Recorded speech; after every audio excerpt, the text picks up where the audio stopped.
Thank you. Please be seated. Prefect joke of the day is, how did the hamburger introduce his girlfriend? Meet Patty.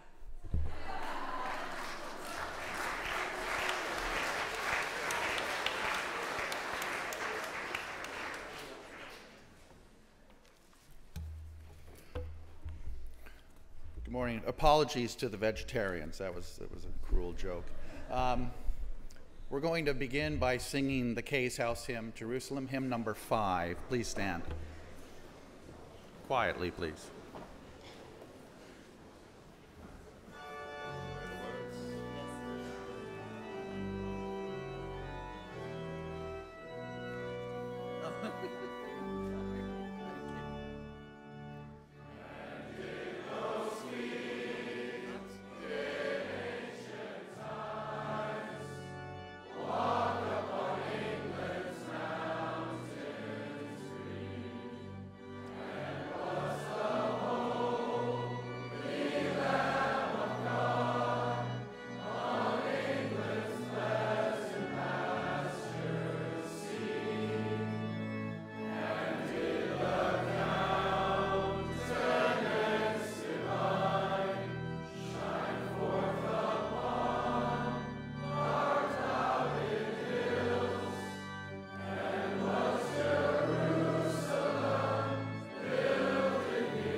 Thank you. Please be seated.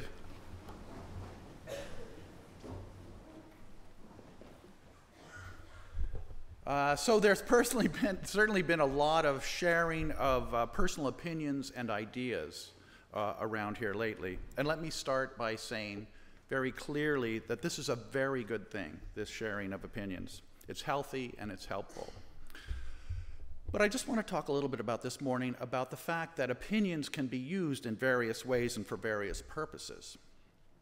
So in philosophy, just yesterday, actually, we learned that John Stuart Mill, the 19th century philosopher, talked about how very important opinions are, but as starters, as starting points for conversation. He believed that truth rose out of the give and take of debate and discussion.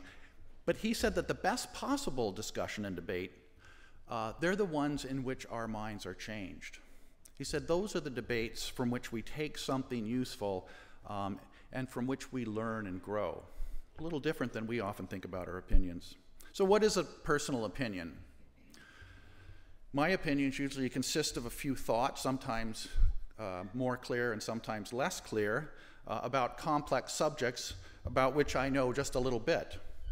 So in other words, my opinions anyways are of limited worth in themselves. However, that is not to say that conversation is not worthwhile. Conversation, especially conversations about our life together, is extremely important. And sharing our opinions and listening to the opinions of others is the lifeblood of any educational community. However, as I say, opinions can be used in various ways, and our opinions are something that we can either hold lightly and use to kind of explore interesting and important questions, or we can use our opinions to, beat other people over the head with. Opinions, as I say, are expressions of our limited understanding of complex issues. So it's worthwhile sharing them, not because, the world is waiting with bated breath to hear our wisdom all the time, but in order for us to clarify our own thinking and beliefs, and maybe help others clarify theirs. Just making a little sense? If we begin to believe that our opinions are superior or truer or more worthwhile than the opinions of other people, what happens is that we kind of become caught in a web of ego that serves only to hold us in ignorance.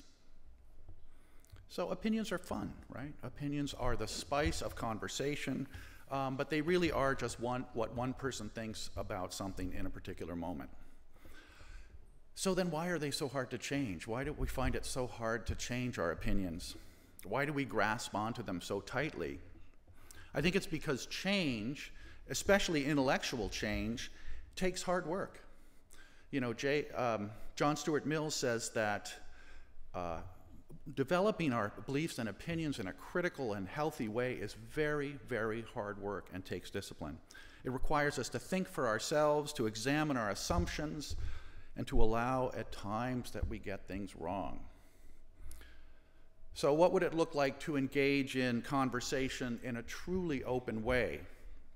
It certainly doesn't mean not having opinions, but it does mean having some modesty appropriate to our understanding and experience. Or, if you tend not to offer your opinions much, maybe it means being bold and expressing yourself from time to time, and realizing that your opinions may not be better than other people's, but they're just as good. So it really comes down to the goals of our conversation and debates. If we are only engaged with others, to prove the importance and correctness of our own ideas, then the world will quickly become a very small place, a place filled with threats to our self-assuredness. When we are open to hearing new ideas and sharing what we think and developing our thinking, learning new things, changing our minds on occasion, that's when the world becomes a very exciting place. So I'll end with this little story. Some of you have heard it. A young man goes to see an wise old monk, and the monk, when he arrives, smiles at him and says, "Well, what can I do for you?" And the young man says, "Well, I've come to learn from you, O sage one."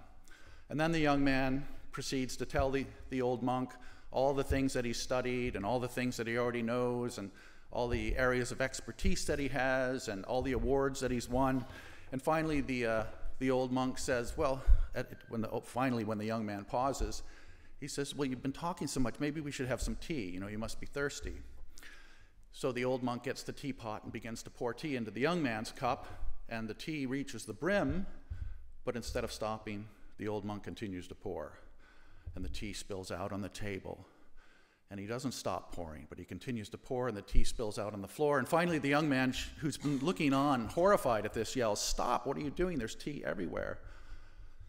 And the old monk says, "Yes, that's right. Once the teacup is full, there's no room for anything else." He says, "You came to learn from me, but you haven't stopped talking since you've gotten here." He says, "Go and empty yourself and come back if you want to learn something from me."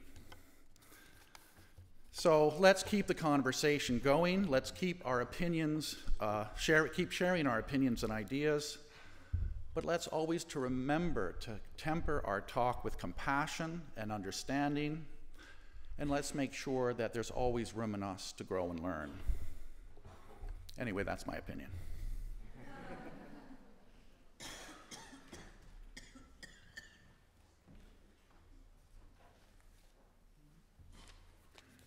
Thank you very much, Rev. Be bold and go and express yourself from time to time. I love it. On behalf of the school, thank you. Thank you for the way that you've started off this school year. We've certainly challenged you to think about what you want our school to be, and in the process, we've examined what is so important that it should be ring-fenced and protected, and what warrants a look so that we can determine whether a change is needed or not. We've asked to hear the student voice, and you've made yourselves heard. I've told you that my door is always open, and you've walked through it, you've sat down, and you've given me a piece of your mind. And as a consequence, that's been passed on. Over the past few weeks, I've been persuaded, debated with, Google Doc'd, podcasted, and convinced by your thoughts and your ideas. And in turn, you have challenged us to make sure that your views are taken into account as we grow as a community. And let me assure you, your voice has been heard. What I would like you to do is, just give it a little bit of thought, and I'd like you to please stand up if, as a prefect, a round table member, a boarding house member, or as a student, you've recently contributed your views on how we can be better as a school. Give that some thought, and let's see how many of you have contributed. Stand up, please.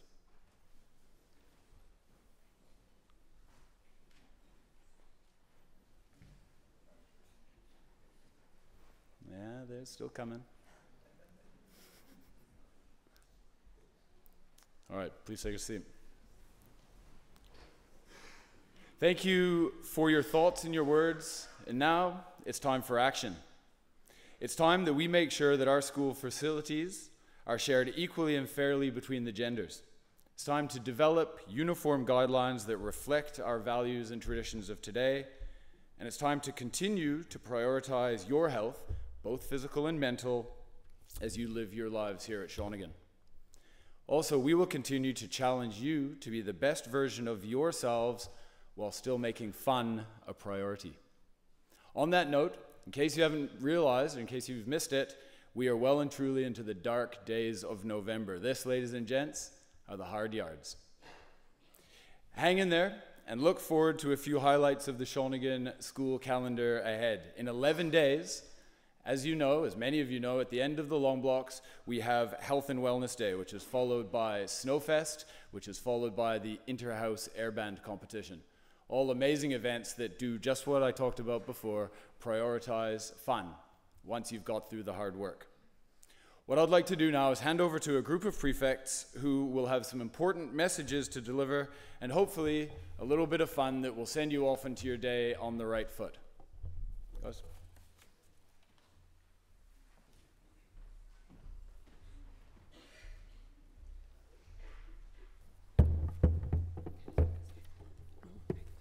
Hi everyone, as you guys know, SnoFest is just around the corner, and Sarah, Kieran, Nate, and myself are going to give you guys the deets about the dress code, proper ask etiquette, what to expect, and more information about the dance.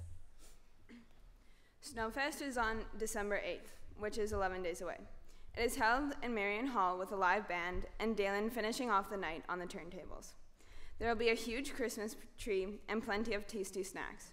To begin what will be a festive and outstanding night, you will have to purchase a ticket from the Ritz, which is $15. We'll announce when they are available.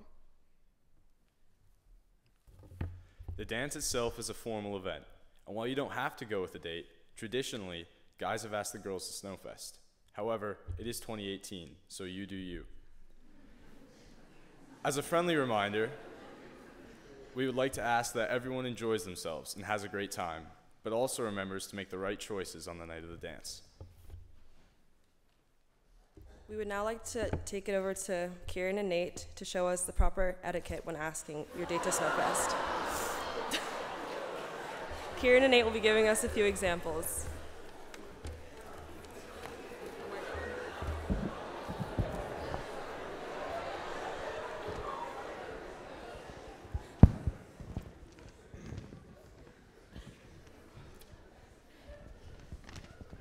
What's up, girl?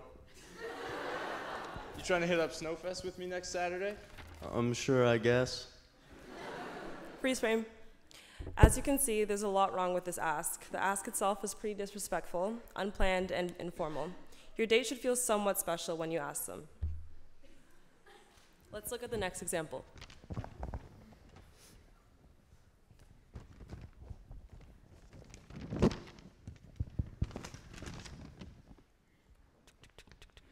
Kirana, you, me, Mistletoe, and SnoFest next Saturday? Send. She's gonna love this.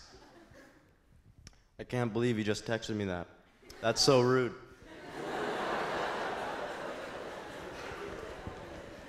Freeze frame. I would not advise texting or emailing your date. It leaves things impersonable and uncomfortable. We're now going to show you guys the third ask, which is actually going to be a public ask. This is going to be so great. Kirana is going to love the surprise. She has no idea what's happening.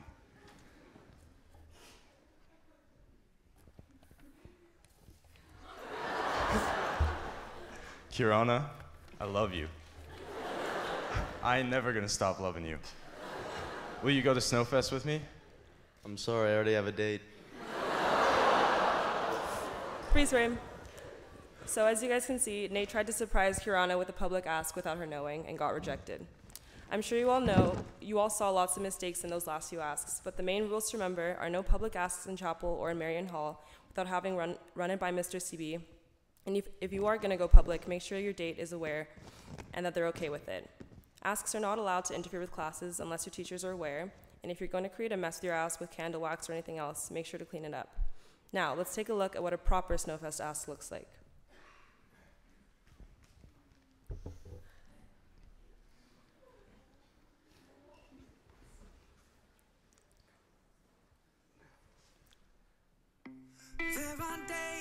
Kirana, will you do me the honor of going to SnoFest with me? Yes.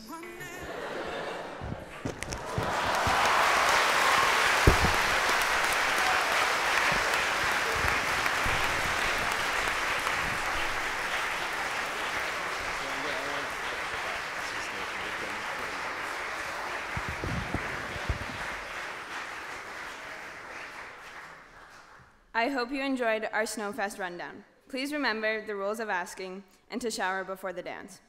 I promise that it will be a night that will leave you saying, well, that was a night.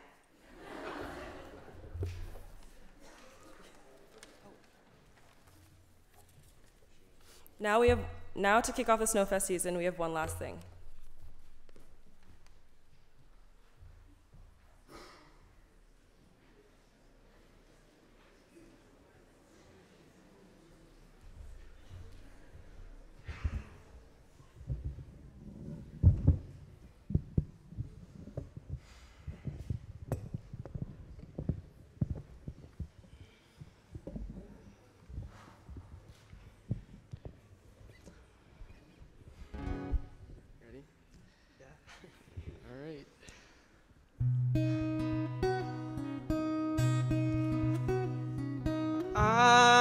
I'm good at wasting time. Think lyrics need to rhyme and you're not asking. I'm trying to grow a mustache, I eat cheese. Only on pizza, please. Sometimes on a homemade quesadilla. Otherwise it smells like feet to me. And I really like it when the moon looks like a toenail. Love it when you say my name. So if you wanna know, here it goes. Gonna tell you there's a part of me that shows. If we're close, gonna let you see everything. But remember that you asked for it. I'm trying to do my best to impress, but it's easier to let you take a guess at the rest. But you wanna hear what lives in my brain, my heart. Well, you asked for it for your perusing. At times confusing, slightly amusing. Introducing me to do. La da da da, la da da da la da da da da. And I never trust a dog to watch my food. And I like to use the word dude as a noun or an adverb or an adjective. And I never really been into cars. I like really cool guitars and superheroes and checks with lots of zeros on them. I love the sounds of violins and making someone smile. So if you wanna know, here it goes. Gonna tell you there's a part of me that shows. If you're close, gonna let you see everything. So remember that you asked for it. I'm trying to do my best to impress, but it's easier to let you take a guess at the rest. What you wanna hear lives in my brain, my heart. Well, you asked for it for your perusing. At times confusing, hopefully amusing. introducing me. Do do do do do do do do do do do do la da da da la da da da da da da do do do do do do do do do do la da da da. Will you go to SnoFest with me?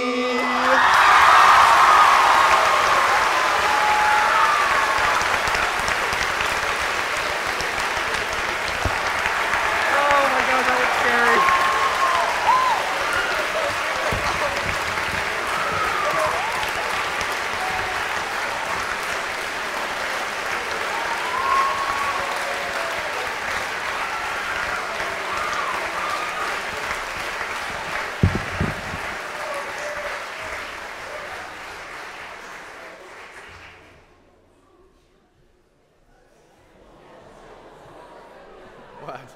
Now you're awake. All right. It's December, isn't it? Is it December yet?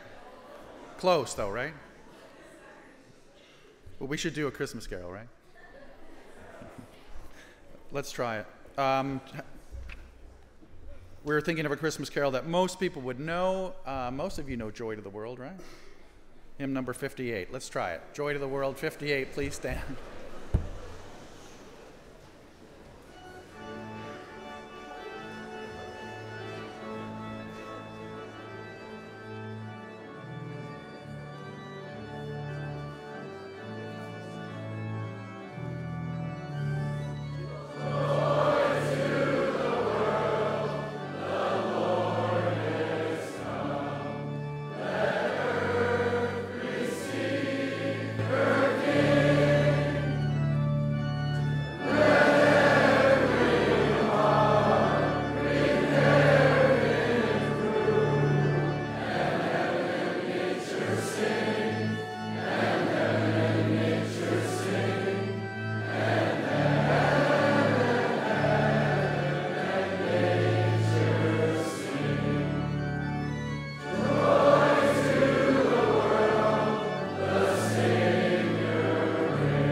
Thank you. This bodes very well for the Christmas season. You sounded great.